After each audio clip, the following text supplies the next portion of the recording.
United global peace foundation, United consciousness और project self की तरफ से आप सभी का हार्दिक स्वागत है। दोस्तों, हम लोग रामचरितमानस सीरीज का अध्ययन कर रहे हैं। आज 35वां सेशन है। हमारा नाम डॉक्टर विक्रांत सिंह तोमर है। ये सेशन हम कोची, केरला से लाइव टेलीकास्ट कर रहे हैं। हमने पिछले सेशन में श्री लक्ष्मण गीता पढ़ी थी, सीखी थी, जो लक्ष्मण जी ने श्रृंगवेरपुर, जो गंगा के किनारे स्थित है, वहां उन्होंने निषाद राज को जिस प्रकार का ज्ञान दिया, उस ज्ञान को श्री लक्ष्मण गीता के आज वहीं से आगे हम पढ़ना शुरू करेंगे। अभी हमारी कथा श्रृंगवेरपुर तक पहुंची है। इससे पहले कि कथा को थोड़ा और आगे बढ़ाया जाए, थोड़ा सा इस जगह के बारे में भी जाने, क्योंकि श्रृंगवेरपुर का रिश्ता है रामायण से। इसका नाम श्रृंगवेरपुर इसलिए पड़ा क्योंकि ये ऋषि श्रृंगी का आश्रम था। यहां श्रृंगी ऋषि का आश्रम, श्रृंगी ऋषि को ऋष श्रृंग भी कहा जाता है। और ये भगवान राम जी के बहनोई थे। उनकी जो बहन थी शांता जी, उनकी शादी ऋष्यशृंग ऋषि से हुई थी। ये शादी की भी कथा बड़ी निराली सी है कि ये जो शांता जी थी, ये दशरथ जी और कौशल्या जी की पुत्री थी। और इनको बड़ा किया था उनके जो एक मित्र देश हैं, अंग देश, जो अभी बिहार में है। उनके राजा थे लोमपाद। उनके पास ये दत्तक गई हुई थी। तो लोमपाद जी ने, जो अंग देश के राजा थे, उन्होंने इन्हें बड़ा किया, शांता जी को। और एक बार अंग देश में भयंकर अकाल पड़ा। तो जब अकाल पड़ा तो नदियां सूख गईं, प्रजा बहुत कष्ट में थी। तो सब ऋषियों से राजा लोमपाद ने जब पूछा कि क्या इसका निदान है, तो उत्तर मिला, यदि कोई पवित्र हृदय वाला ऋषि अगर यहाँ आके यज्ञ करे तो फिर ये वर्षा हो सकती है। फिर खोज हुई कि ऐसा कौन सा ऋषि है जो यज्ञ करे तो वर्षा हो सकती है। तो ये खोज खत्म हुई ऋषि श्रृंग ऋषि के ऊपर जाके। ऋषि श्रृंग ऋषि महर्षि विभांडक के पुत्र थे। और ये गहन जंगल में ही बड़े हुए थे। पिताजी बड़े प्रोटेक्टेड थे, जो महर्षि विभांडक। उन्होंने ऋषि श्रृंग जी को जंगल के बाहर ही कभी नहीं जाने दिया। वो जंगलों में ही रहे, वहीं उन्होंने ज्ञान प्राप्त किया। उन्होंने अपने जीवन में कभी किसी स्त्री को देखा तक नहीं। उनके मन में इस तरह का कोई विचार भी नहीं था। बिल्कुल बाल मन उनका था। अब जब ये पता लगा कि ऋषि श्रृंग को ही यहां लाना होगा तो ही यह संभव है, तो इसका दायित्व शांता जी ने अपने हाथ में लिया। शांता वही है जो दशरथ जी को भी जब परेशानी आई थी तो आके पिता का हाथ थाम लिया था। इसी प्रकार जब उनके दत्तक पिता जो है राजा लोमपाद, वहां जब परेशानी हुई अंग देश में, तो फिर शांता जी ने पिता का हाथ थामा और वो ऋषि को समझाने और मनाने के लिए गई। जंगल का विषय था तो सन्यासियों के वेश में वो भी वहां पहुंची। शांता जी की वाणी मधुर थी, व्यवहार कोमल था, पर बुद्धि बड़ी तीक्ष्ण थी। बहुत मनमोहक उनका पूरा व्यक्तित्व था। जीवन में पहली बार श्रृंग ऋषि ने किसी महिला को देखा था, वो भी ऐसी विदुषी। तो उनसे प्रभावित होकर श्रृंग ऋषि इस यज्ञ के लिए तैयार हो गए। और जैसे ही वो यज्ञ उन्होंने किया तो बहुत तेज बारिश हुई और राज्य का काल समाप्त। राजा लोमपाद इस बात से कन्विंस थे कि श्रृंग ऋषि बहुत शुद्ध हृदय के व्यक्ति हैं। तो उन्होंने अपनी बिटिया की शादी, शांता जी की शादी कर दी ऋषि श्रृंग से। और इसी कारण वहां जहां आश्रम था श्रृंग ऋषि का, बाद में वो आश्रम अभी भी, अगर आप उस तरफ जाएं तो उस तरह की वहां अभी भी आप अयोध्या के पास जाते हैं तो वहां इस तरह के कुछ प्लेसेस हैं जहां आप ध्यान कर सकते हैं श्रृंग ऋषि के आश्रम में।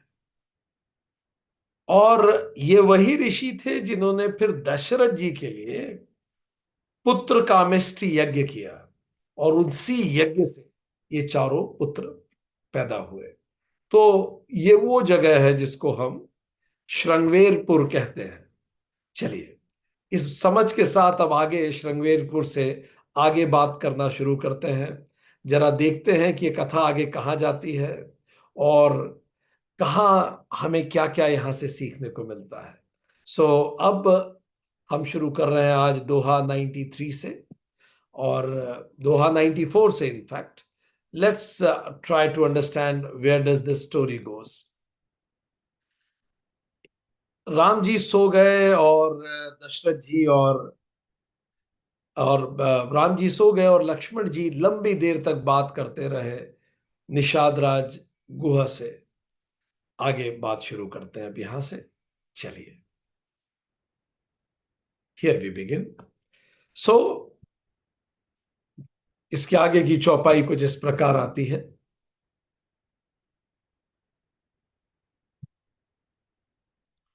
सकल सोच करी राम नहावा,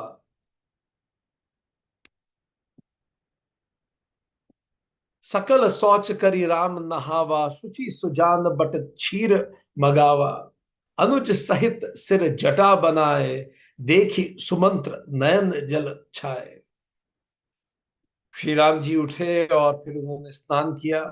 फिर बड़ जो पेड़ है उसका उन्होंने दूध मंगवाया, और उसको मंगवाने के बाद फिर उससे अपने बालों की जटाएं, जैसे ऋषि और सन्यासी लोग करते हैं वैसे उन्होंने जटाएं बनाई। ये सब देखकर सुमंत्र जी, जो मंत्री जी साथ में आए थे, उनकी आंखों में आंसू आ गए, क्योंकि राम जी अब पूरी तरह से सन्यासी और वनवासी वेश में आ गए थे। हृदय दाहु अति बदन मलीना, कह कर जोरी वचन अति दीना, नात कहेहु अस कौशल नाथा, लय रथु जाहु राम के साथा। उनके हृदय जलने लगा, मुंह उदास हो गया, और हाथ जोड़ के अत्यंत दीन वचन से उन्होंने कहा कि दशरथ जी ने कहा था कि मैं आपको जंगल घुमा लाऊं, अब मैं जंगल घुमा लिया, अब आप वापस चले, क्योंकि दशरथ जी का यही आदेश था कि एक बार इनको लेके चले जाइए पर वापस ले आइएगा। बनु देखाई सुरसरी अनवाई, आने हु फेरी बेगी दोई भाई, लखनु राम उसी आने हु फेरी, संशय सकल संकोच निबेरी। वन दिखा के गंगा स्नान करा के इन लोगों को ले आना, सब संशय और संकोच को दूर कर कर उनको समझा के इन तीनों को वापस ले आना, ऐसा दशरथ जी ने कहा था। ये उन्होंने कह सुनाया। नृप अस कहेउ गोसाई, जस कहीं करो बलि सोई, करी बिनती पायन परेऊ, दीन बाल जमिरोई। महाराज ने कहा था कि ये सब बातें बताई, अब मेरा आपसे निवेदन है कि आप चलिए वापस। और जोर जोर से मंत्री भी रोने लगे। पर श्री राम जी को ऐसे लेके जाना तो संभव था ही नहीं। तात कृपा कर कीजे ही सोई, जाते अवध अनाथ न होई, मंत्री ही राम उठाई प्रबोधा, तात धर्म मत तुम शुभ बोधो सोधा। यहां ये समझने की बात है, ये अंतिम प्रयास है राम जी को वापस ले जाने का। हमने कितने सारे प्रयास देखे, ये अंतिम प्रयास है। इसके बाद ये इस प्रकार के प्रयास समाप्त हो जाएंगे। ये अंतिम ही प्रयास है, ये अंतिम व्यक्ति है, ये अयोध्या की अंतिम निशानी है। इनके साथ सब कुछ लौट जाएगा जो अयोध्या से संबंधित था। तो उन्होंने कहा कि ऐसी कुछ कृपा कीजिए कि अयोध्या अनाथ ना हो। राम जी ने उन्हें समझाया कि आप तो धर्म के सभी सिद्धांतों को पढ़े हुए हैं, आप तो मंत्री हैं। राम जी ने बोला, सी भी दधीच हरिश्चंद नरेसा, सहे धरेम हित कोटि कलेसा, रंति देव बलि भूप सुजाना, धर्मु धरेउ सही संकट नाना। राम जी ने कहा, शीबी राजा जो शीबी हुए, दधीची हुए, राजा हरिश्चंद्र थे, इन्होंने धर्म के लिए कितने कष्ट नहीं सहे। और ऐसे बुद्धिमान राजा रंती देव भी, इतने कष्टों में रहने के बाद भी उन्होंने धर्म को पकड़े रखा। हम राजा शिबी की कहानी सुन चुके हैं, दधीची जी की कहानी सुन चुके हैं, थोड़ी सी हरिश्चंद्र जी के बारे में बात करें। राजा हरिश्चंद्र बड़े धर्म मर्मज्ञ थे। एक बार ऐसी कथाएं हैं कि स्वर्ग में सभा हुई कि इस समय धरती पर सबसे बड़ा धर्म मर्मज्ञ कौन व्यक्ति है। तो वशिष्ठ जी ने बोला कि मेरे जाने राजा हरिश्चंद्र से बड़ा धार्मिक व्यक्ति, धर्म का शरण लेने वाला व्यक्ति और कोई नहीं। विश्वामित्र जी ने कहा कि यह संभव नहीं कि कोई मृत्यु लोक का वासी इतना पुण्यात्मा हो। वशिष्ठ जी ने कहा कि आप स्वयं जाके परीक्षा क्यों नहीं ले लेते। विश्वामित्र गए परीक्षा लेने। विश्वामित्र ने बोला राजा हरिश्चंद्र से कि मैं एक यज्ञ कर रहा हूं। विश्वामित्र जी तो हमेशा ही यज्ञ करते हैं, राम जी और लक्ष्मण जी को भी इसीलिए ले गए थे। उन्होंने कहा मैं एक यज्ञ कर रहा हूं और मुझे आपसे मदद की आवश्यकता है। हरिश्चंद्र जी ने कहा कि मैं आपको वचन देता हूं, आप जो मदद चाहेंगे, आपके स्तर का कोई संत हो, ऐसा ब्रह्मर्षि कुछ मांगे तो कुछ विचार करने की बात ही नहीं, आप जो कहें। ब्रह्मर्षि जो स्वयं ब्रह्म को जीता हो, उससे क्या संकोच। राजा ने प्रण लिया, आप जो कहेंगे मैं दूंगा, ब्रह्मर्षि हैं आप। समय आने पर विश्वामित्र जी ने राजा हरिश्चंद्र को कहा कि मुझे मेरे यज्ञ के लिए तुम्हारा पूरा साम्राज्य चाहिए। राजा ने तुरंत कमंडल से जल लिया और पूरा साम्राज्य दान कर दिया। जैसे इतना बड़ा दान हरिश्चंद्र ने दिया, सारी सृष्टि देवता खिल उठे कि इतना बड़ा ये दानी है। पर वो भी सामने भी राजा सामने स्वयं ऋषि विश्वामित्र थे। उनकी परीक्षा तुरंत खत्म होने वाली नहीं थी। उन्होंने राजा को कहा अब दान तो तुमने दे दिया है, बड़ा अच्छा किया, दान तो तुम्हारा मन था, तुमने दे दिया, ना भी देते तो मैं क्या करता। पर दक्षिणा का अधिकार है, दक्षिणा तो अधिकार होता है, तो दक्षिणा में क्या देते हो। राजा ने बोला आप बताइए। तो ऋषि ने कहा मुझे 1,000 स्वर्ण मुद्राएं चाहिए। अब 1,000 स्वर्ण मुद्राएं, तुरंत राजा ने अपने खजांची को बोला 1,000 स्वर्ण मुद्राएं लाके दे दीजिए।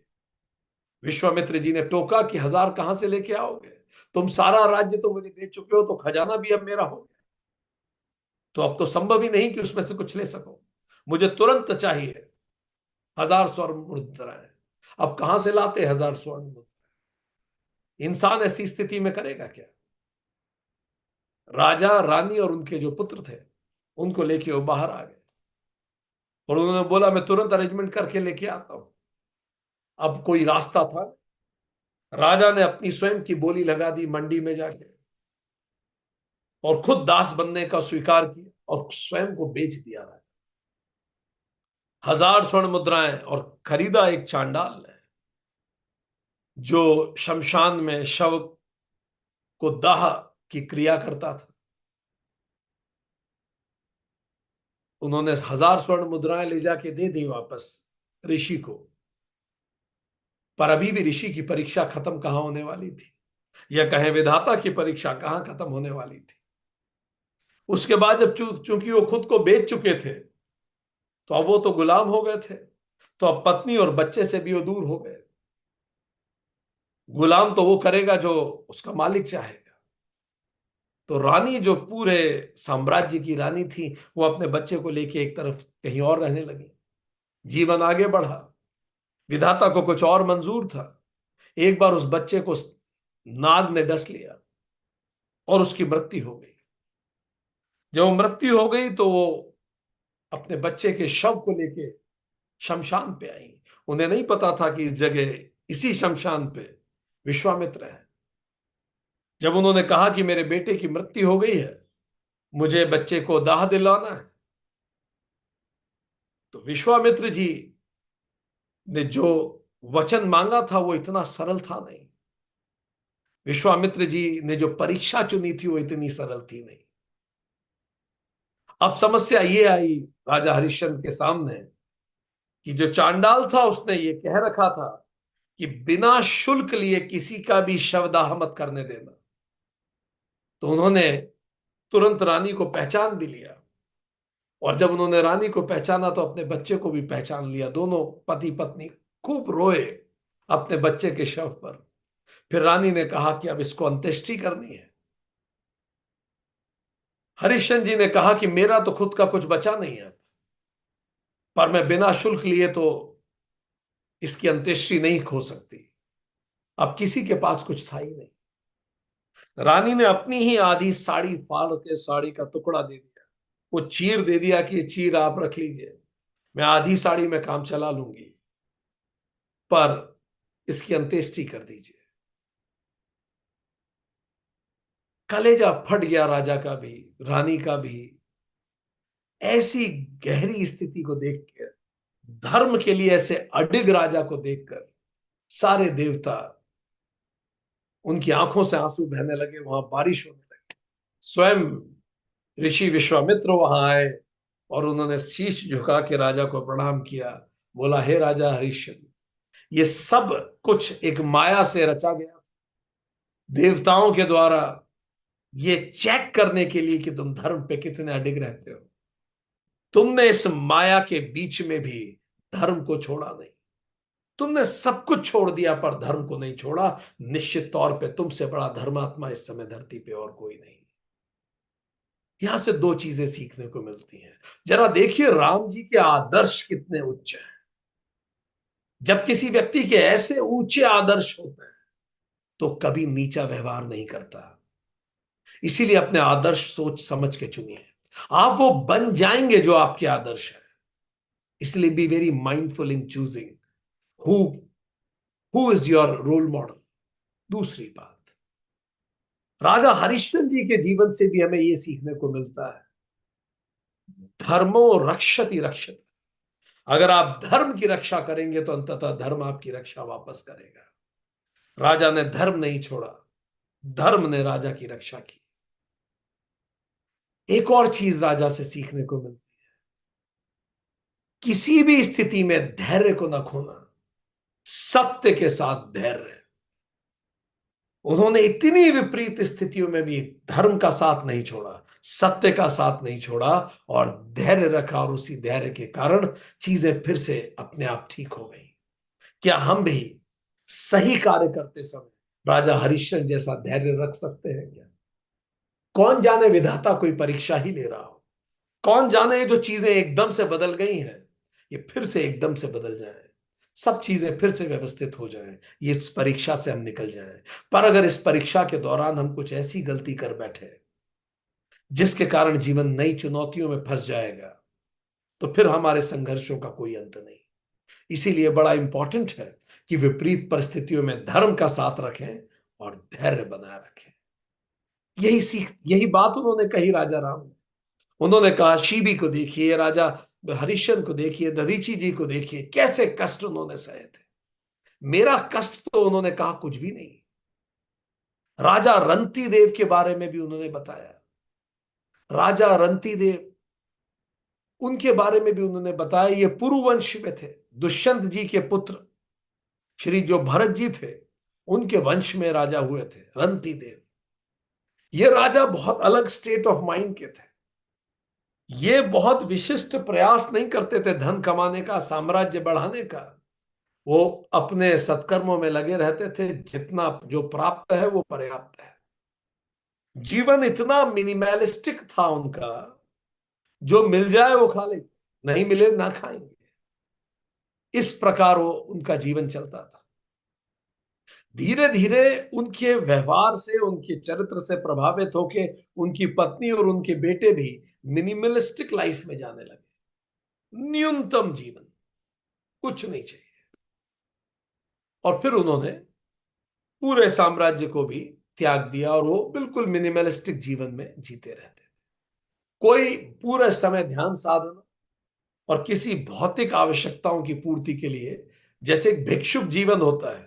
भिक्षुक जीवन क्या होता है? भिखारी और भिक्षुक में अंतर यही है, भिक्षुक एक हायर उद्देश्य से प्रेरित है, इसीलिए लोअर थिंग्स में वो अपना टाइम वेस्ट नहीं करना चाहता। उसको लगता है ये सब काम आदमी करता क्यों है? दो वक्त की रोटी के लिए। अंततः रोटी ही तो है। तो भिक्षुक सोचता है कि क्यों ना रोटी मांग के खा ली जाए और बेहतर उद्देश्यों के लिए प्रेरित होकर काम किया जाए। ऐसा ही उनका जीवन था, भिक्षुक समान। जो मिल जाए वो खा लेते थे तीनों बांट के। कई बार ऐसा होता था किसी ने कुछ दिया ही नहीं तो नहीं खाते थे। ऐसा एक बार हुआ, कई समय तक किसी ने कुछ उन्हें दिया नहीं और लगभग 48 दिन बीत गए। ना खाना दिया किसी ने, ना पानी दिया किसी ने। उनका व्रत था जो दे देगा वो मैं ले लूंगा, नहीं तो मुझे नहीं चाहिए। ऐसी स्थिति हो गई, बिल्कुल बेहोश की स्थिति में थे वो पति पत्नी और बच्चा। पर उन 50वें दिन किसी ने उन्हें खीर, हलवा और जल प्रस्तुत किया। भूख से मरणासन्न थे। तुरंत उन्होंने खाना खाना शुरू किया और जैसे ही खाना खाना शुरू किया, एक अतिथि आ गया। उसने कहा कि मुझे भी भूख लगी है। राजा ने थोड़ा खाना उन्हें दे दिया।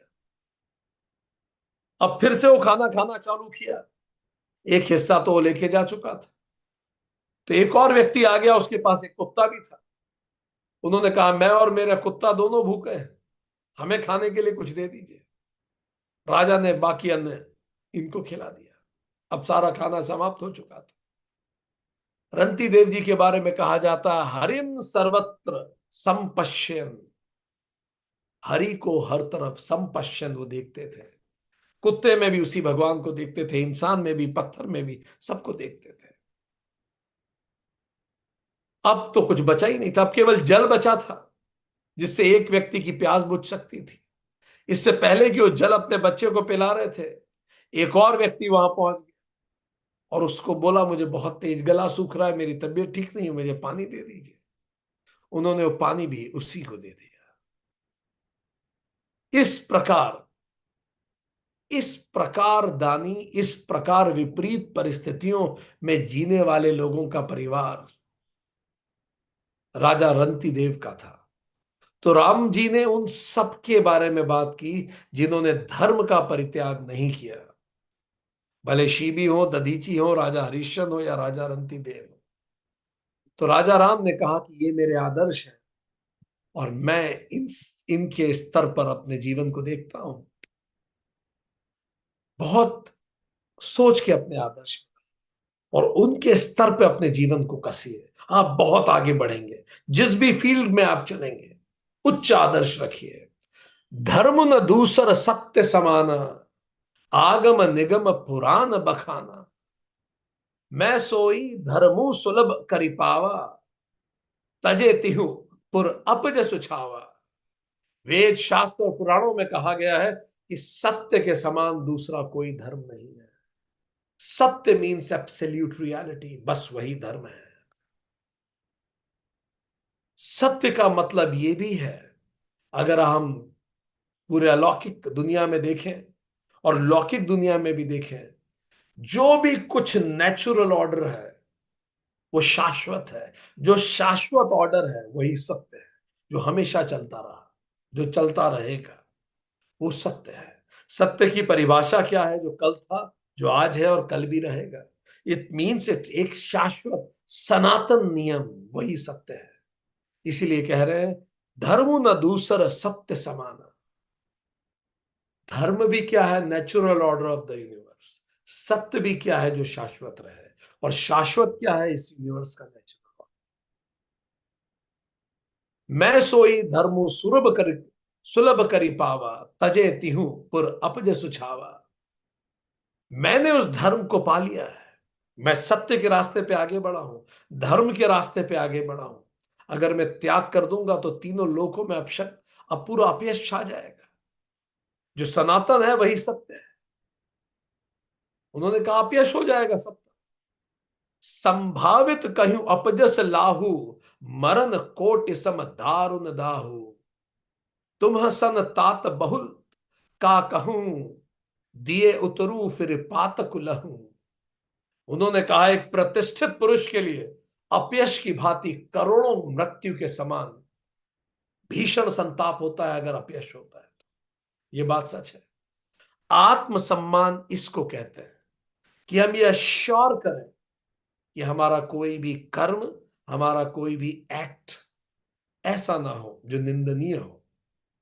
जिससे अपयश हो। उन्होंने कहा मैं और क्या कहूं, अगर मैं इस बारे में बताता भी हूं, मैं लौटने की बात भी करता हूं, तो भी यह पाप है। उन्होंने मंत्री को समझाया, शीलवान के लिए अपयश ही मृत्यु समान है। आईएएस एकेडमी जो है भारत की, उसका लोगो है, उसका मोटो है, शीलम परम परम भूषणम। शील बनाए रखिए। तो राम जी ने कहा कि यह बहुत इंपॉर्टेंट है कि मैं अपने आदर्शों को बनाए रखूं, उस अनुरूप जीऊं, वैसा मैं व्यवहार करूं। जो लोग जिम्मेदार लोग होते हैं वो ऐसा कोई कार्य नहीं करते जिससे उन्हें किसी की सुननी पड़े। इसीलिए वो, उनको कोई काम आप दीजिए, उस काम को चाक चौबंद करके रखेंगे। कारण एक शब्द अगर किसी ने टोका, वो इस सिचुएशन में खुद को कभी नहीं देखना चाहते। तो राम जी कह रहे हैं कि अपयश तो करोड़ों मृत्यु के समान संताप देने वाली है शील पुरुषों के लिए। पितु पद गाही कही कोटि नति, विनय करब कर जोरी, चिंता कवनहि बात के तात करई जनि मोरी। आप जाके पिताजी के चरण को पकड़ के मेरी तरफ से करोड़ों नमस्कार करके विनती कही करिएगा, और कहिएगा किसी बात की चिंता न करें। मई के सुसर सकल सुख जब ही जहां मनुमान, तह तब रही सुखेन सिय जब लगी विपत्ति बिहान। सीता जी के मायके मतलब पिता के घर में और ससुराल में सब सुख है। जब तक ये विपत्ति दूर नहीं होती, तब तक वे जहां चाहें वहां सुख से रहेंगी। दशरथ जी का यह संदेश भी था कि अगर राम जी ना माने तो सीता जी को ले आना। जब तक ये विपत्ति 14 साल की नहीं हो जाती ठीक, तब वापस सीता जी से मुलाकात हो जाएगी। तो ये विषय भी आया कि सीता जी को ले जाऊं वापस। सीता जी ने उत्तर दिया, जब सुमंत ने ये बात रखी कि चलो ये आप नहीं चल रहे तो सीता जी को ले जाऊं। प्रभु करुणा में परम विवेकी, तनु तजी रहती छाह की मिछे की, प्रभा जाई कह भानु बिहाई, कह चंद्रिका चंदू तज जाई। उन्होंने कहा, सीता जी ने राम जी को, हे प्रभु आप करुणा में और परम ज्ञानी हैं, जरा विचार करके तो देखिए, क्या शरीर को छोड़ के छाया अलग हो सकती है? क्या सूरज को छोड़ के उसकी किरणें अलग हो सकती है? बाहुबली मूवी का गाना भी अगर आपको याद आ रहा हो, ऐसा एक गाना भी है। क्या चांद को छोड़ के चांदनी अलग हो सकती है?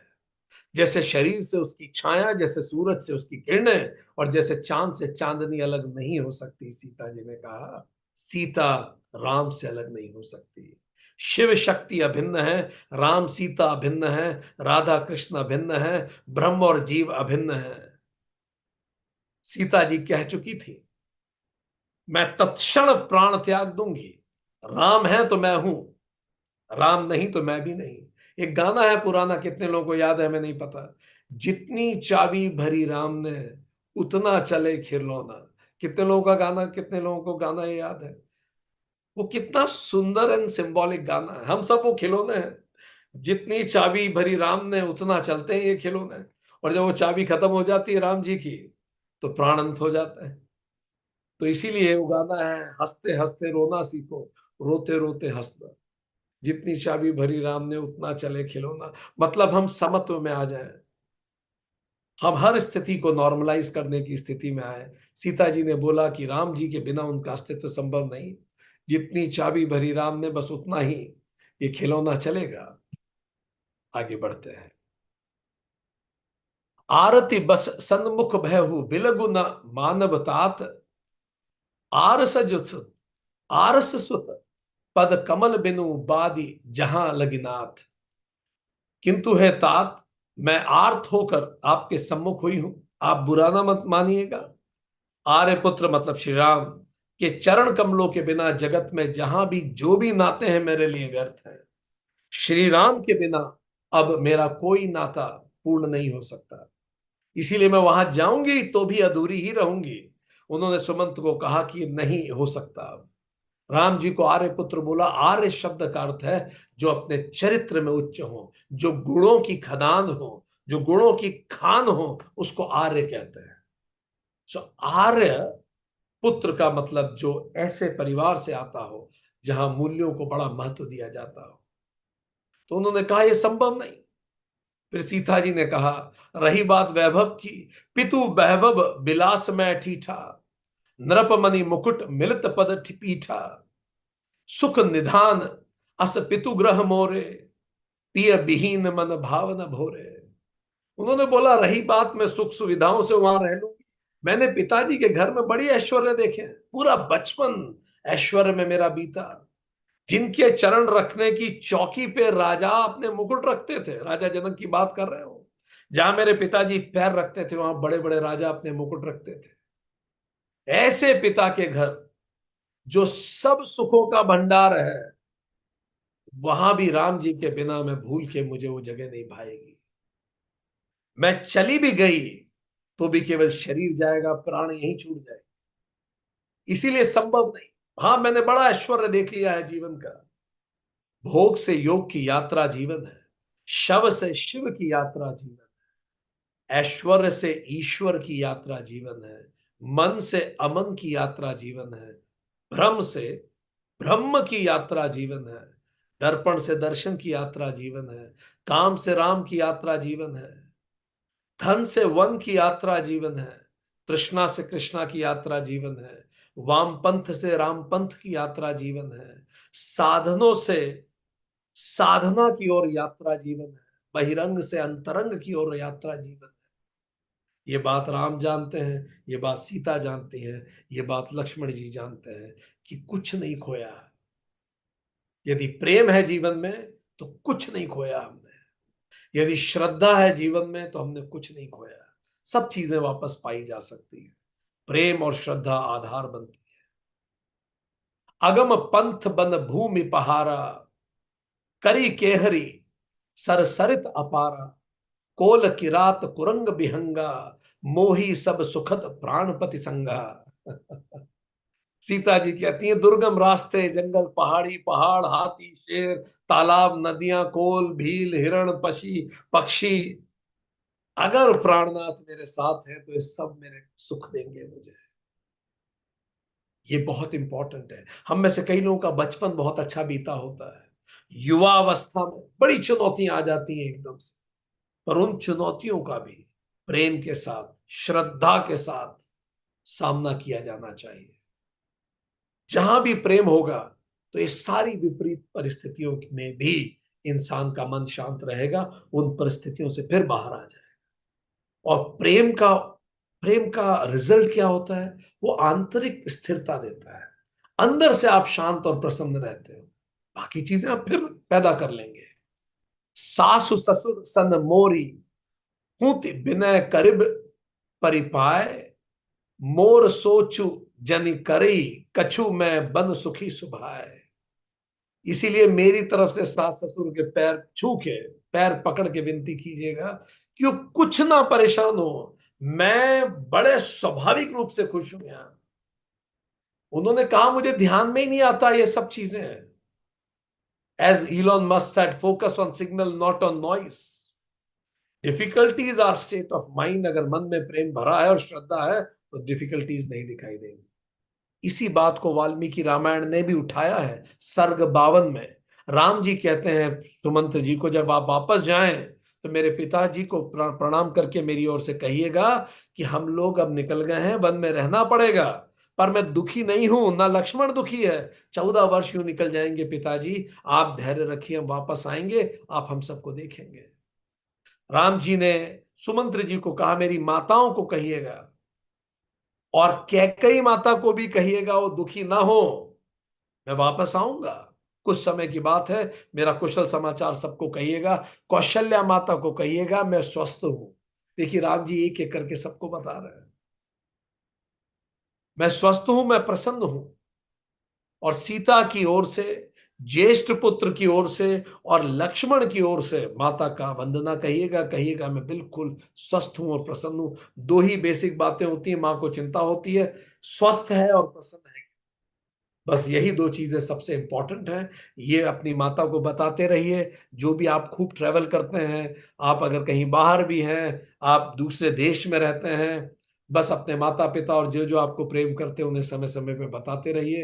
ये दो मिनिमम चीजें, बस यही चाहिए, बाकी सब तो फिर आ जाएगा। मैं स्वस्थ हूं और प्रसन्न हूं, बाकी सब ठीक है। फिर उन्होंने कहा महाराज से ये भी कहिएगा कि वो भरत को तुरंत बुलवा ले, तुरंत अभिषेक कर दें।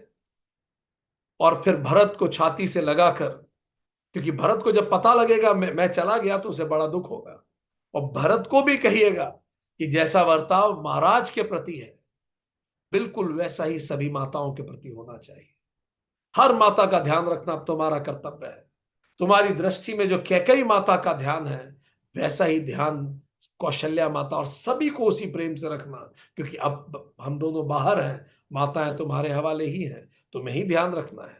पिताजी का प्रिय करने की इच्छा से और युवराज का पद भरत स्वीकार करे, ये मेरा निवेदन भी भरत को कहिएगा। राम जी ने एक तरह से चिट्ठी हर व्यक्ति के लिए लिखी। जब वापस लौट रहे हैं सुमंत्र, तो उनकी स्थिति कैसी है?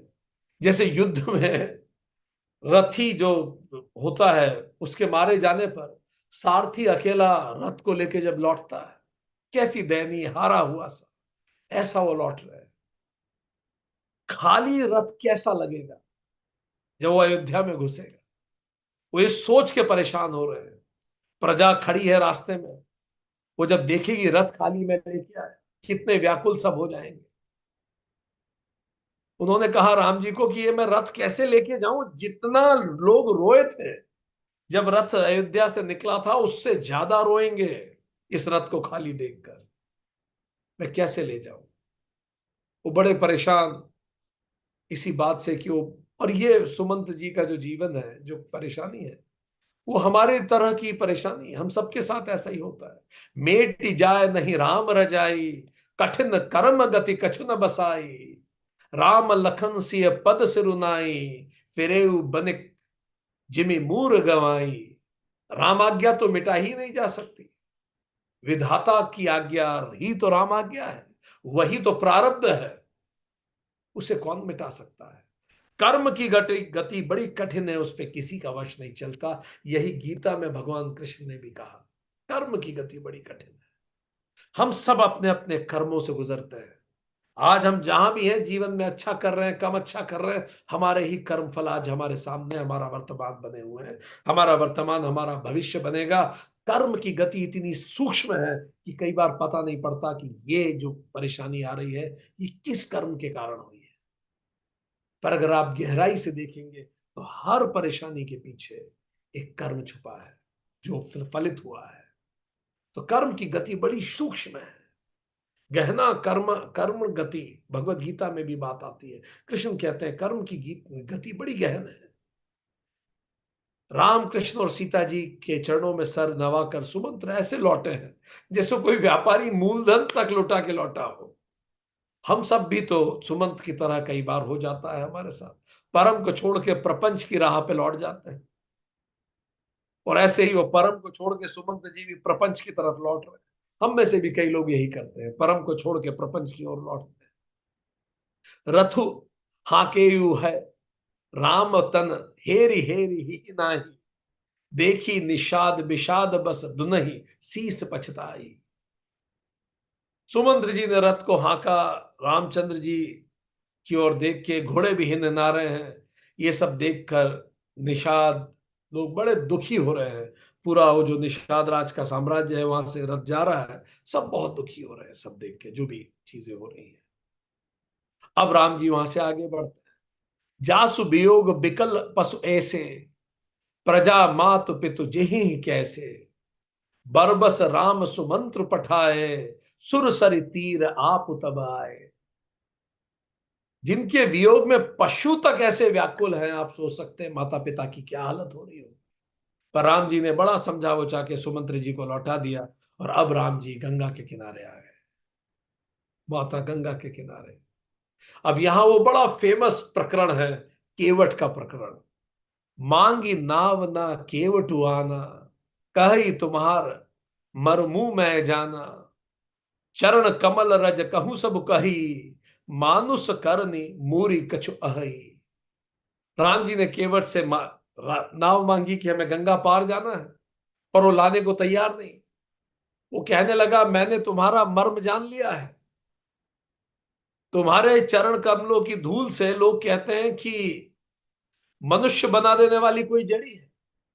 तुमने पत्थर को छुआ था तो मनुष्य बन गया, और अगर तुमने मेरी नाव को छू लिया और ये नाव मनुष्य बन गई, तो मेरे जीवन यापन का क्या होगा। मैं सब जानता हूं। याद कीजिए, सीता जी भी जब पहल पहल मिली थी, उन्होंने भी एक कथा सुनी थी कि राम जी के चरण से पत्थर तक मनुष्य बन गए। राम जी के चरण से कितने चरण, केवल रज से कितने पाप समाप्त हो जाते हैं। राम जी ब्रह्म है, सत्य है। राम जी पारमार्थिक सत्य है। भगवत गीता में भी कृष्ण कहते हैं कि एक पल में, जिस पल हम सत्य में अवस्थित हो जाते हैं, सारे हमारे संचित कर्म भस्म हो जाते हैं एक पल में। यही जन्म अंतिम जन्म बन जाता है। बस राम जी का राम स्पर्श होना शेष है। राम के स्पर्श होते ही पत्थर तक तैरने लगते हैं, पत्थर तक बोलने लगते हैं, पत्थर में भी जीवन स्पंदन करने लगता है। तो केवट ने कहा कि नहीं, मैंने सारी कथाएं सुनी है, मैं घबराता हूं, ऐसे नहीं होना चाहिए, नहीं तो मैं करूंगा क्या। केवट कहते हैं, धुअत सिला भई नारी सुहाई, पाहन ते न काट कठनाई, तरनियु मुनि धरनी होई जाई, बाट परई मोरी नाव उड़ाई। आपके पैर छूते ही तो पत्थर सुंदर स्त्री बन गया, तो मेरी नाव तो लकड़ी की है, अगर मेरी नाव भी मुनि की स्त्री बन गई। अब केवट कम पढ़ा लिखा है, जितना समझ सकता है समझ रहा है। अगर ये ऋषि की पत्नी बन गई, ऋषि की स्त्री हो गई, तो नाव भी मेरी चली जाएगी, मैं तो लुट जाऊंगा, मेरे खाने कमाने का रास्ता भी कुछ नहीं बचेगा। वो अपनी समस्या बता रहा है। यही प्रतिपालऊ सब परिवारू, नहीं जानू कुछ और कबारू, जो प्रभु पार अवसी गा चाहू, मोही पद पद्म पखारन कहू। और इसी नाव से पालन पोषण होता है, कोई दूसरा काम मुझे आता नहीं है। अगर आप पार जाना चाहते हैं तो पहले मुझे एश्योर करने दीजिए कि आपके पैरों में कुछ गड़बड़ नहीं है, इसलिए मैं आपके पैर को धोना चाहता हूं, साफ कर दूं, ताकि पैर में अगर कोई जादू तंत्र हो तो हट जाए, फिर नाव में चलेंगे। शायद ये पहले व्यक्ति हैं जिसने श्री राम को शर्त रखी है। ये कितना सुंदर पल रहा होगा। इस पूरे जगत के खेवैया, जगत के पालनहार, जो जगत को भवसागर से पार कराते हैं, वो रिक्वेस्ट कर रहे हैं और कंडीशंस रख रहा है केवट स्वयं भगवान को, कि अगर ये करना है तो ये करना पड़ेगा। एंड स्वयं भगवान विवश है, उनके पास कोई और रास्ता नहीं, कोई और चारा नहीं अब उसको अनुमति देने के अलावा। आगे देखते हैं। पद कमल धोई, चढ़ाई नाव न नाथ उतराई चहो, मोही राम राउरी आन, दशरथ सपत न साच कहो। बरु तीर मारहु लखनु, पै जब लगी न पाए पखारही, तब लगी न तुलसी दास नाथ कृपाल पार उतारहु। हे नाथ, आपके चरण कमल धोकर मैं आप लोगों को नाव पे चढ़ा लूंगा, मुझे कोई उतराई नहीं चाहिए। मुझे पता है आप राजसी परिवार से आते हैं, वो सब ठीक है, मुझे कुछ चाहिए नहीं। हे राम, मुझे आपकी दुहाई और मैं दशरथ जी की सौगंध है, मैं सच सच कहता हूं, लक्ष्मण भले ही मुझे तीर से मार दें, पर जब तक मैं आपके पैर नहीं पखार लूंगा, तब तक हे तुलसीदास के नाथ, हे कृपालु, मैं आपको पार नहीं उतारूंगा। मैं आपको, दास भगवान से कह रहा है, मैं आपको पार नहीं कराऊंगा जब तक आप मेरी बात नहीं मानते। ऐसी सुंदर लीलाएं करने ही तो भगवान धरती पे आते हैं। देख के ही कितना अजीब लग रहा है, सुन के भी कितना अजीब लग रहा है। वो कह रहा है कि, और वो कह रहे हैं, मैं दशरथ जी की कसम खा के कहता हूं, और उनको लक्ष्मण के गुस्से की भी कहानियां सब पता है। उन्हें पता है जब भी किसी ने दाएं बाएं किया है राम जी के साथ, राम जी तो चुप रहे हैं, लक्ष्मण जी ने उसे छोड़ा नहीं है। जब परशुराम जी को नहीं छोड़ा तो मैं तो केवट हूं। तो पहले ही कह रहे हैं, भले लक्ष्मण जी मुझे मार डाले, मैंने तो कसम खा ली दशरथ जी, ये होगा तो ही होगा। अब यहां सुंदर शब्द है, तुलसी नाथ, तुलसी दास नाथ कृपाल। यहां तीनों चीजें हैं, तुलसी जी जानकी जी, दास लक्ष्मण जी, और नाथ कृपाल राम जी। तो कह रहे हैं तुलसी दास नाथ कृपाल पारू उतराही, इन तीनों को मैं तभी बाहर उतारूंगा। ये दोनों तरह से समझा जा सकता है, तुलसीदास के भगवान, या फिर ऐसे भी समझा जा सकता है तुलसी स्त्रीलिंग सीता जी, दास लक्ष्मण जी, नाथ कृपालु राम जी, इन तीनों को तभी उतारूंगा। हालांकि तुलसी शब्द अपने आप में तीनों को उल्लेखित करता है। तू फॉर तुरीय, तुरीय जो चौथी अवस्था है वो स्वयं राम है। ल लक्ष्मण सी सीता, तुलसी, तू तुरीय राम, ल लक्ष्मण सी सीता। तो तुलसी अपने आप में भी इन तीनों का ही उल्लेख करते हैं, तो तुलसी का नाम ही राम लक्ष्मण सीता से मिलके बना है। आगे बढ़ते हैं। सुनि केवट के बैन प्रेम लपेटे, अटपटे बिय से करुणा एन चितई जान की लखन तना। केवट के ऐसे अटपटे सारी बात सुन के रामचंद्र जी लक्ष्मण जी की तरफ देख के और जानकी जी की तरफ देख के विवशता में हंसे कि अब क्या ही कर सकते हैं। कृपा सिंधु बोले मुस्काई, सोई करू जही तब नाव न जाई, बेगी आनु जल पाए पखारू, होत बिलम्ब उतराहू पारू। टाइम भी जा रहा तो राम जी ने बोला ठीक है भाई, तू वो कर जिससे तेरी नाव बची रहे, नहीं तेरी जीविका नहीं छीन रहा मैं। जा पानी लेके आ जल्दी और पैर धो, मुझे उधर उतार दे। भगवान भक्त को कह रहा है मुझे मुझे तार लगा दे, मुझे पार लगा दे, जल्दी कर। भक्त अक्सर कहता है भगवान को तू जल्दी कर, बहुत जन्म हो गए, मुझे पार लगा दे।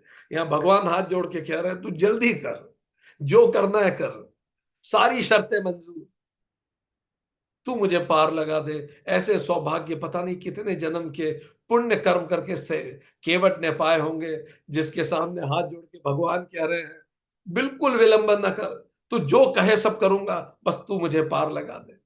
वो भी राम सीता लक्ष्मण जी तीनों।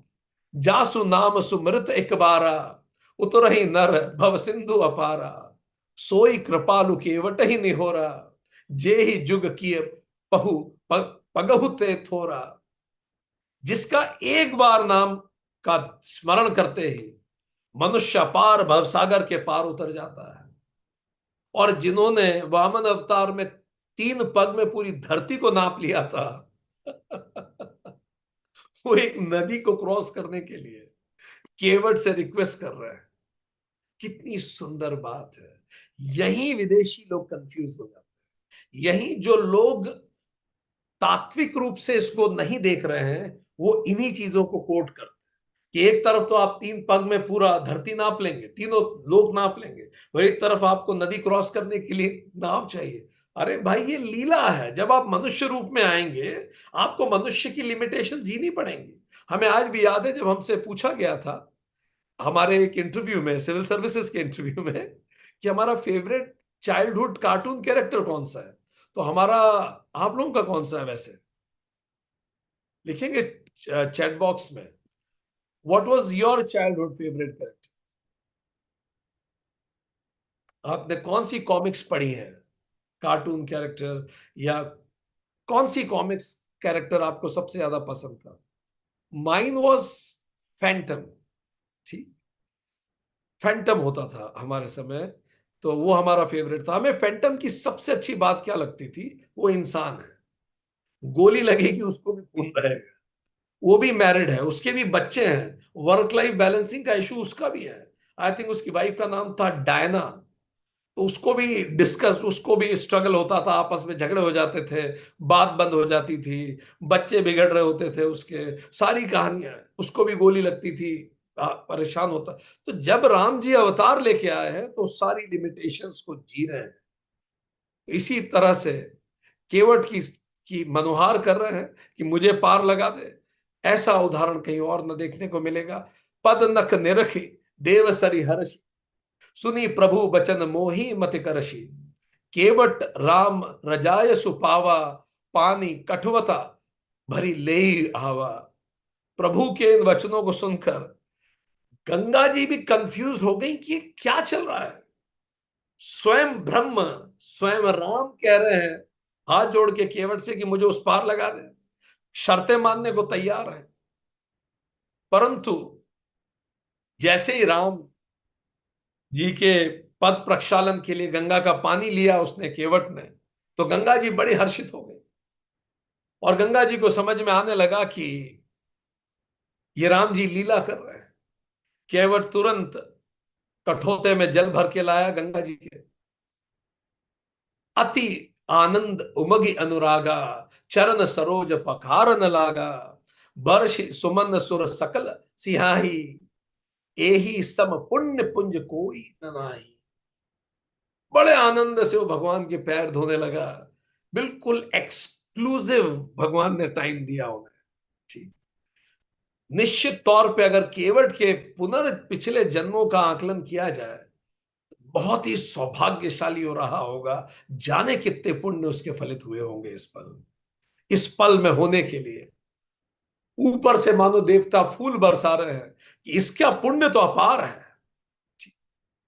एक हनुमान गोप नाम के कवि हैं, उन्होंने लिखा है, प्रेम के लिए मन में, प्रेम लिए मन में केवट चरण पखारन लागा, कर्म फल मिला उसे, भाग था उसका जागा, चरण रज पीकर पितरों को जब तार दिया, राम लखन सीता को तब उसने गंगा पार किया। तो उसने अपने पितरों को तक तार दिया। वो जो जो चरणामृत निकला भगवान राम के चरणों का, उसने पूरे परिवार को पिला दिया, पितरों पे छिड़क दिया। पद पखारी जल पान करी, आपू सहित परिवार, पितर पारु करी प्रभु ही पुनि, मुदित गए लई पार। कितनी जबरदस्त डील की उसने। पुरखों तक को तार दिया, पूरे परिवार को तार दिया। लेता भी तो क्या ही लेता हो, उसने पहले कह दिया था मुझे कुछ नहीं चाहिए।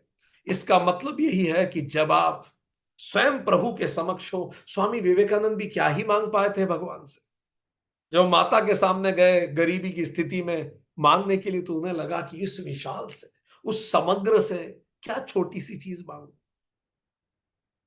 इसीलिए जब आप किसी वास्तव में विशाल हृदय, विशाल व्यक्ति, विशाल व्यक्तित्व के समक्ष हो, मांगिए मत, दीजिए, और बाकी उस पर छोड़ दीजिए। क्योंकि आप मांगेंगे अपनी सोच से, वो देगा अपनी हैसियत से। और उसकी हैसियत, उसकी क्षमताएं बहुत आगे है। यही केवट ने चरणों को धोकर परिवार सहित उसको पीकर सारे पितरों को भवसागर के पार लगा दिया, और फिर गंगा पार लेके गए। मानो ये कह रहा हो कि समान कार्य वालों से मैं उतराई नहीं लेता। समान कार्य वाले स्वाभाविक रूप से केवट नार नदी से पार लगाता है, राम जी भवसागर से पार लगाते हैं।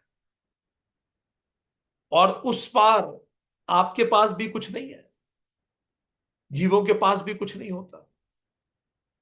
उस पार जाने के बाद जब हम भवसागर से उधर जाते हैं, तो हमारे पास भी कोई भौतिक चीज थोड़ी होती है। राम जी के पास भी कुछ भौतिक चीज नहीं बची। जब गंगा में राम जी, केवट और सीता जी और लक्ष्मण जी बैठे,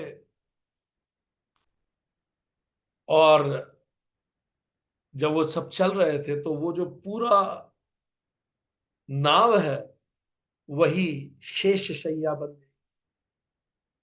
श्री विष्णु, लक्ष्मी, शेष जी सब केवट की नाव में।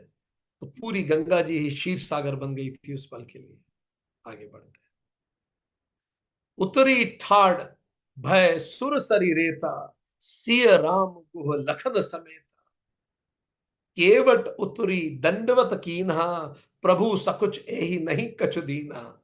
अब जब इन तीनों को साथ में, जो गुहराज हैं, राम जी के जो मित्र हैं, निषाद राज हैं, उनको जब उस तरफ उतारा और ये उतर के खड़े हुए, तो राम जी स्वाभाविक रूप से कुछ देते थे हमेशा, स्वाभाविक रूप से उनका देने का मन हुआ, पर उनके पास देने के लिए कुछ था ही नहीं।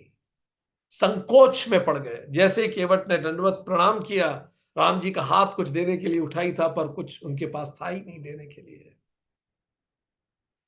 पिय हिय की सिय जान निहारी, मनी मुदरी मन मुदित उतारी, कहे उ कृपाल ले ही उतराई, केवट चरण गहे अकुलाई। कितने सुंदर शब्द लिखे हैं तुलसीदास जी ने। पिय हिय की सिय जान निहार।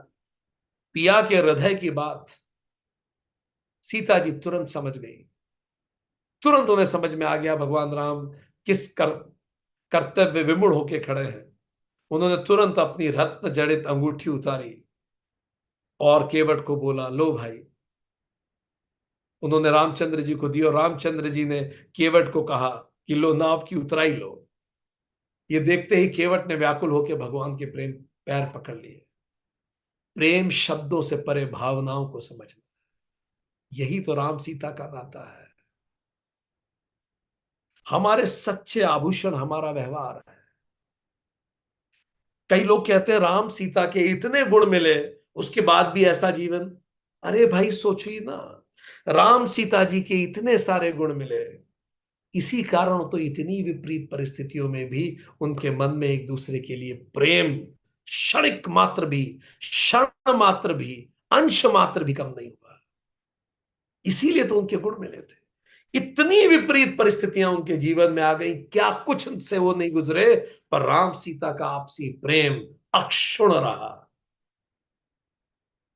यही है गुण मिलना। जो हमारे सच्चे आभूषण हमारा व्यवहार है। सीता जी का व्यवहार, एक पल उन्होंने संकोच नहीं किया।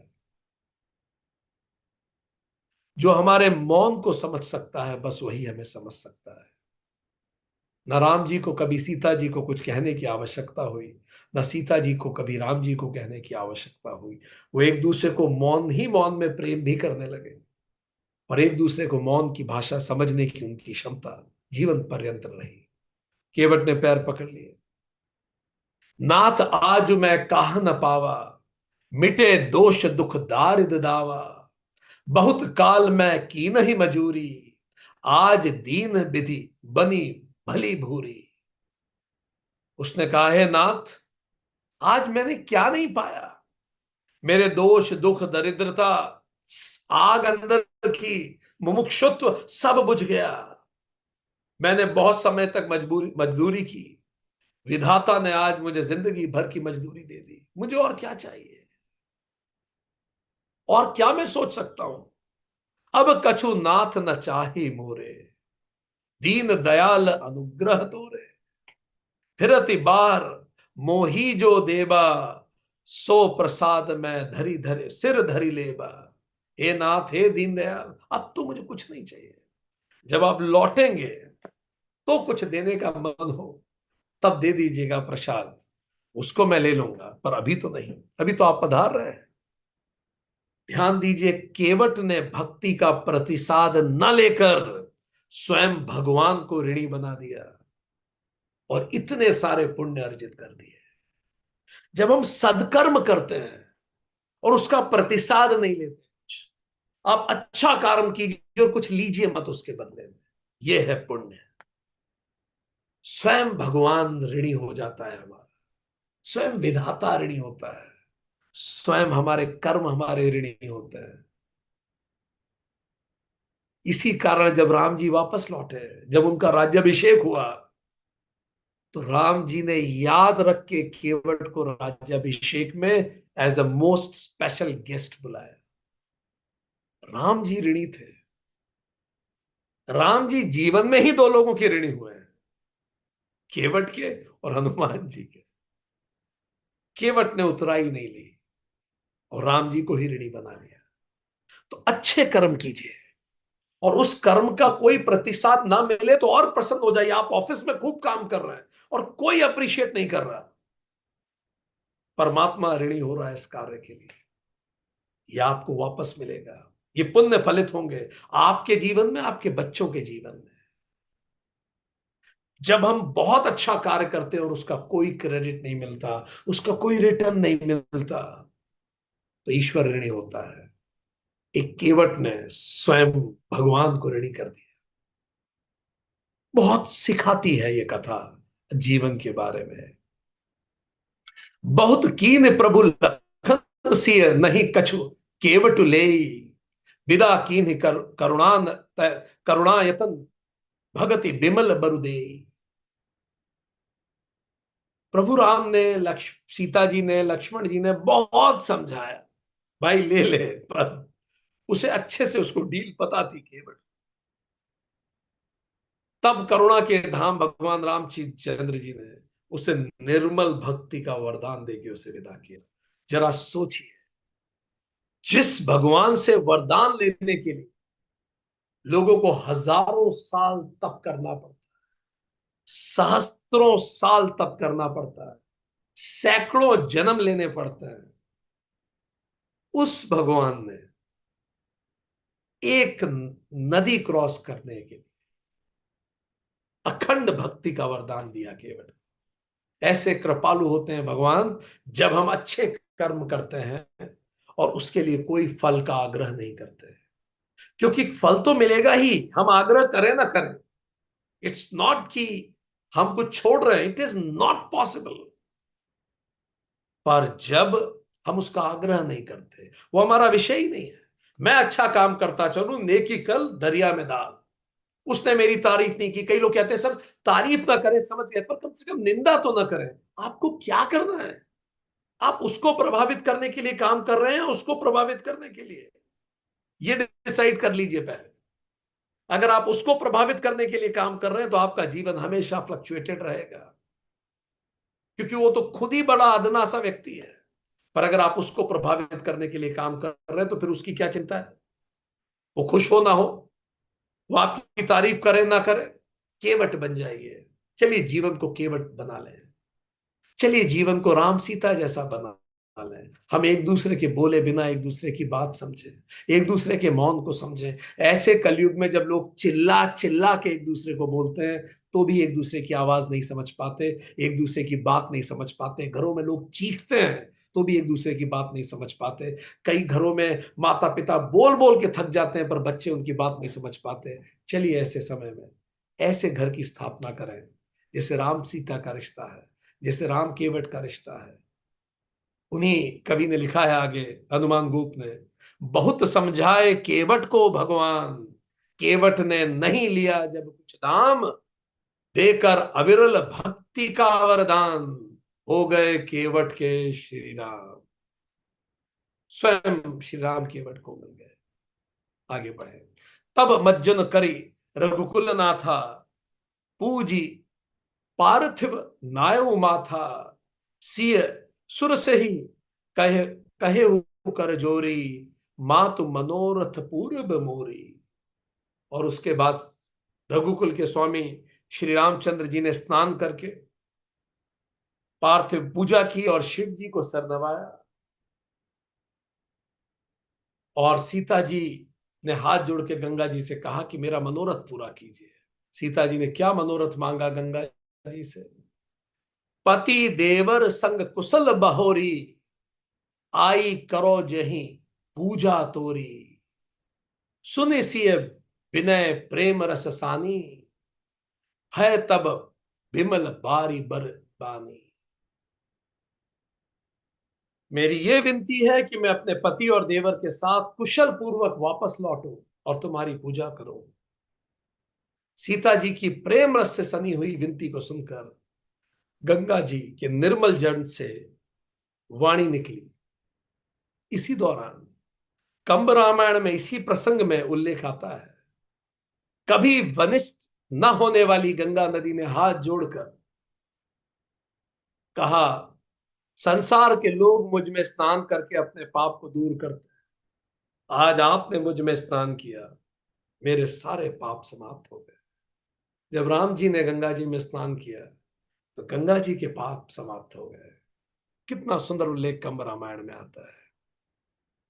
तो गंगा जी ने सीता जी को आशीर्वाद दिया, प्राण नाथ देवर सहित कुशल कोसला आई, पूज ही सब मन कामना, सुजसु रही जग छाई।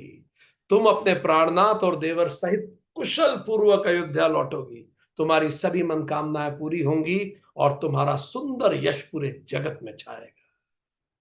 गंगा का आशीर्वाद। गंगा जी प्रकृति है, प्रकृति। कृति मीन्स क्रिएशन, प्र मीन्स बिफोर क्रिएशन। समथिंग जो क्रिएशन से पहले था, व्हेन फॉर्म आए थे उससे पहले, जो प्रकृति का आशीर्वाद लेना स्वयं इस सृष्टि का आशीर्वाद लेने जैसा है। प्रकृति जो इस सब क्रिएशन से पहले, वो जो क्रिएटिव पावर है जिससे सब बनता है, दैट इज प्रकृति। गंग बचन सुनि मंगल मूला, मुदित सिय सुर सरी अनुकूला, तब प्रभु गुहि कहेउ घर जाहु, सुनत सुख सुनत सुख मुख भा उरदाहु। अब सब बड़े प्रसन्न हुए गंगा जी की इस आकाशवाणी को सुन के। तब भगवान राम ने अब निषाद राज गुह से कहा, भैया अब तुम भी घर को जाओ। ये सुनते ही उनका मुंह सूख गया, हृदय में पूरा घाव सा हो गया, उनकी सांसें बढ़ गईं। निषाद राज अंतिम निशानी है अयोध्या से संबंधों की। अब राम जी कह रहे हैं अब आप भी चलिए, आप भी आगे पधारिए। उन्होंने बहुत विनती करी।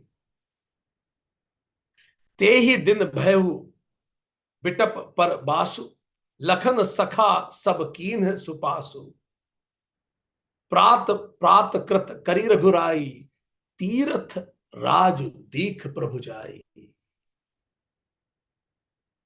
उस दिन पेड़ के नीचे राम जी ने विश्राम किया, और जो निषादराज गुहा है उन्होंने राम जी के उस रिक्वेस्ट को टाल दिया। उन्होंने कहा कुछ समय और प्रभु मैं रहूं आपकी शरण में।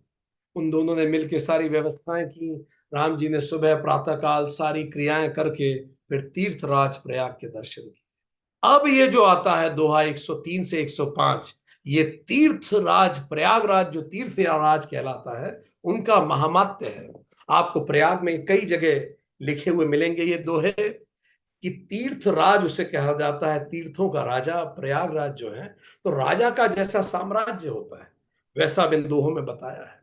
सचिव सत्य श्रद्धा प्रिय नारी, माधव सरस मितु हितकारी, चारि पदार्थ भरा भंडारू, पुण्य प्रदेश देश अतिचारू। तो जो राजा है तीर्थ के प्रयाग, उनका साम्राज्य कैसा है? सत्य उनका मंत्री है। क्योंकि प्रयाग हमें क्या याद दिलाता है? प्रयागराज हमें याद दिलाता है सत्य, एब्सोल्यूट रियलिटी, ब्रह्म। श्रद्धा स्त्री है उस राजा की पत्नी, श्रद्धा है। किसको दिखता है ये सत्य प्रयाग में?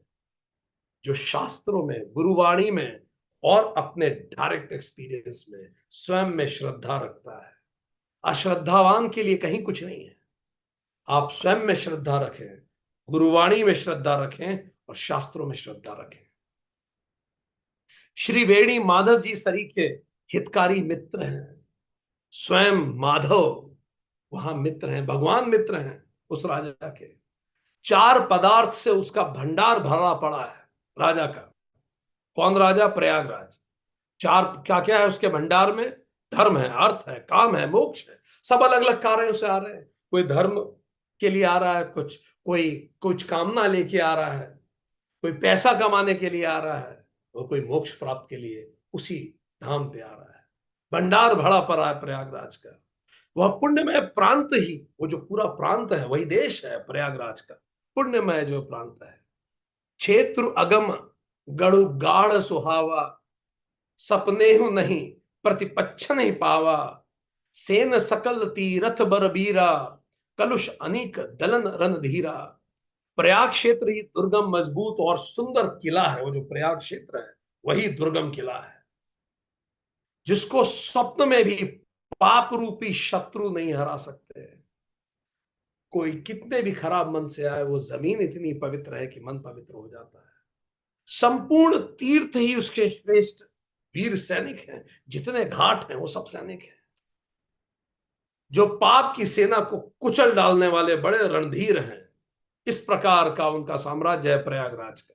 संगमु सिंहासन सुठि सोहा, छत्रु अखय बटु, मुनि मनु मोहा, चवर जमुन अर गंग तरंगा, देखि होई दुख दारिद भंगा। गंगा यमुना और सरस्वती का संगम जो हो रहा है वो सिंहासन है जिस पर प्रयागराज बैठा।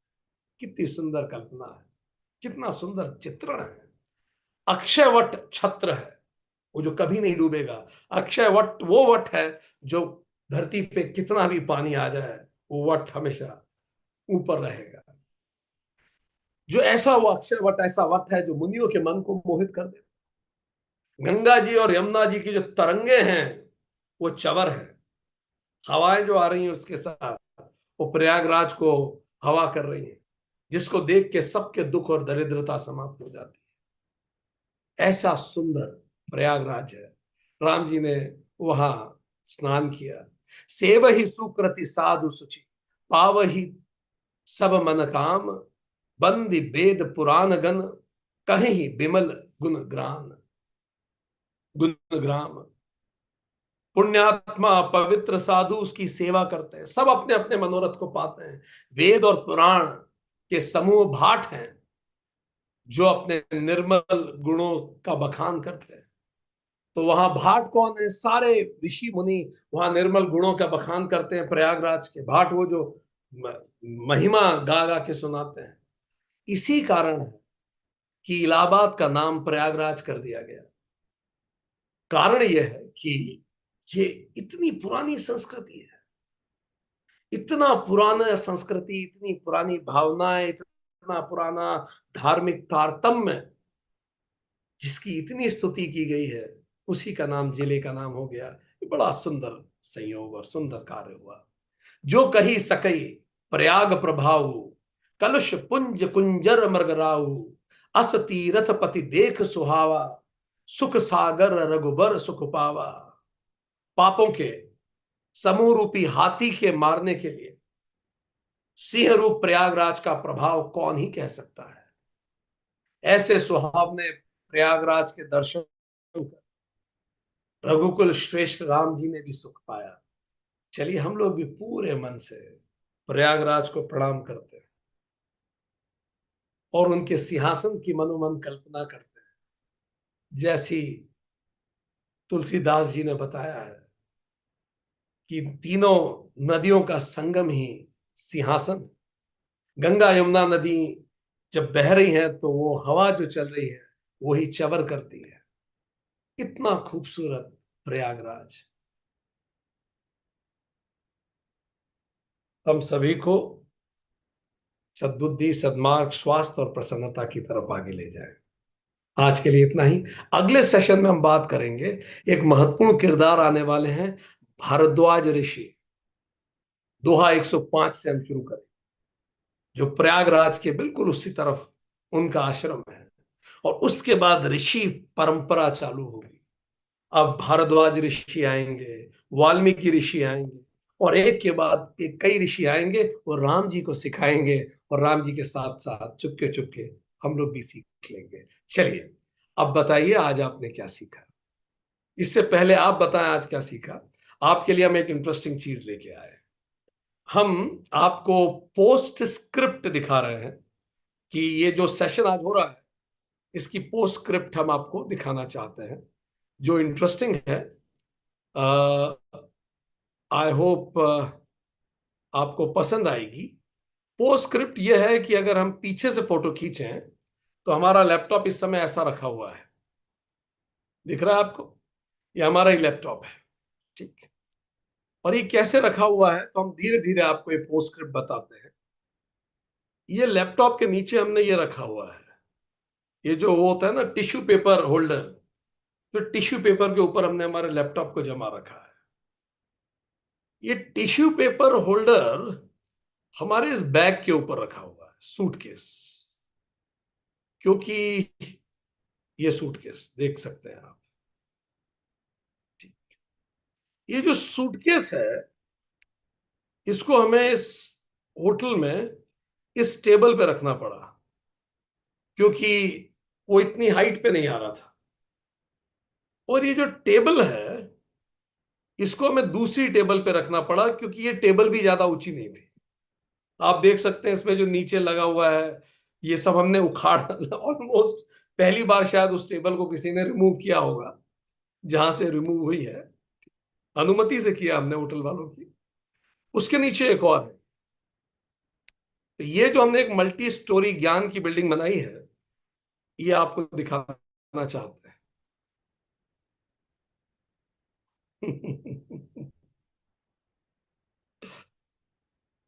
है ना, ये मजेदार। और ये इसलिए करना पड़ा क्योंकि लाइट प्रॉपर आ नहीं रही थी। अब हम आपको दूसरा चित्र बताते हैं कि हमें जहां हम बैठे हैं उसके जस्ट सामने क्या दिख रहा है। वो चित्र भी इंपॉर्टेंट है देखना, क्योंकि हमें बिल्कुल सामने ये दिख रहा है। Let me see if I can show you. हम बैठे हैं कोची में और बिल्कुल सामने हमें ये दृश्य दिख रहा है। ये कोची का एयरपोर्ट है। Just let me show you in a second. ये हम क्यों दिखा रहे हैं वो हम बताते हैं। ये कोची का एयरपोर्ट है। दिख रहा है आपको? ये हमारी विंडो के आर पार एग्जैक्टली हमें ये दिख रहा है, हमारी आंखों के सामने। ठीक। ये एयरपोर्ट हम आपको क्यों दिखा रहे हैं? क्योंकि ये दुनिया का पहला एयरपोर्ट है जो 100% सोलर पावर्स पे चलता है। It's world's first airport which is 100% on solar power. Matter of proud for India. इस एयरपोर्ट को यूनाइटेड नेशंस का अवार्ड मिला है of champions of earth award. आपको दिख रहे हैं कितने सारे सोलर पैनल लगे हुए हैं? परफेक्ट। सोलर पैनल मतलब प्रकृति से लगातार इंस्पिरेशन और ऊर्जा लेना, वही करने हम लोग साथ में यहां बैठे हैं। और ये जो पूरी मल्टी स्टोरी बिल्डिंग एटीला की तरह बनी हुई है, ये अच्छा, सेशन के दौरान ये भी ध्यान रखना पड़ता है कि ये फिसल ना जाए कहीं भी। ठीक, नहीं तो मुश्किल होगा। खैर, चलिए जल्दी से चैट बॉक्स में लिख भेजिए कि आज के सेशन में आपने क्या सीखा। हम भी आपको बताते हैं हमने क्या सीखा आज के सेशन में। Let's share our notes together. What did we learn from today's session?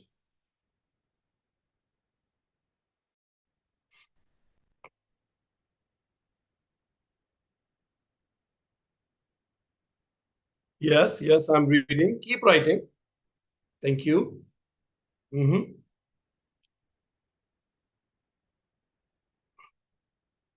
बहुत अच्छा। So these are the learnings which I could think of. पर हमेशा की तरह आप लोग जो हम सोच पाते हैं उससे बेहतर, उससे ज्यादा, उससे डीपर सोच लेते हैं। तो पहला, सत्य ही धर्म है। जो सनातन है वही सत्य है। शीलवान के लिए अपयश मृत्यु समान है। शिव शक्ति अभिन्न है, सीता राम अभिन्न है, राम कृष्ण अभिन्न है, ब्रह्म और जीव अभिन्न है, और हम उतना ही चलेंगे जितनी चाबी राम ने भरी है। इसलिए निश्चिंत रहिए, राम ने कितनी चाबी भरी और राम जानते हैं। अपने जीवन को खूबसूरती से चलाइए। भोग से योग की ओर यात्रा जीवन है, शब्द से शिव की ओर यात्रा, ऐश्वर्य से ईश्वर की ओर यात्रा, मन से अमन की ओर, ब्रह्म ब्रह्म से ब्रह्म की ओर, दर्पण से दर्शन की ओर यात्रा, काम से राम की ओर यात्रा, धन से वन की ओर यात्रा, तृष्णा से कृष्णा की ओर, वामपंथ से रामपंथ की ओर, साधनों से साधना की ओर, बहिरंग से अंतरंग की ओर, विषयानंद से ब्रह्मानंद की ओर। Focus on signal not on noise. Difficulties are just state of mind. Ram ji की आज्ञा मिटाई नहीं जा सकती। जो कुछ हो रहा है प्रारब्ध में सब राम आज्ञा है, स्वीकार कीजिए। कर्म की गति बड़ी गहन है, जैसा गीता कहती है। सुमंत्र की तरह हम भी कई बार परम को छोड़ के प्रपंच की ओर चल देते हैं, जैसे वो रथ लेके चले। तुलसी शब्द में तीनों शब्द आते हैं। तुरीय मतलब स्वयं राम, लक्ष्मण जी और सीता जी। प्रेम शब्दों से परे भावों को समझना है। हमारा सच्चा आभूषण हमारा व्यवहार है। जो हमारे मौन को समझ सकता है वही हमें समझ सकता है। केवट ने भक्ति का प्रसाद न लेके स्वयं भगवान को ऋणी बना दिया। अखंड पुण्य अर्जित किए। इसीलिए आप जब भी कुछ अच्छा कार्य करें और रिजल्ट ना मिले तो जान के चलिए भगवान को ऋणी हो रहे हैं, उसके पुण्य प्रताप फलित होंगे। बाद में राम जी ने केवट को अपने राज्यभिषेक में तक बुलाया, जैसे हमने बताया। कृति का प्रकृति से आशीर्वाद लेना, अपने जनक का आशीर्वाद लेना है, जैसे जानकी जी ने गंगा जी से आशीर्वाद लिया। भक्त के लिए अब ओके, ये 33 points I could think of. Perfect.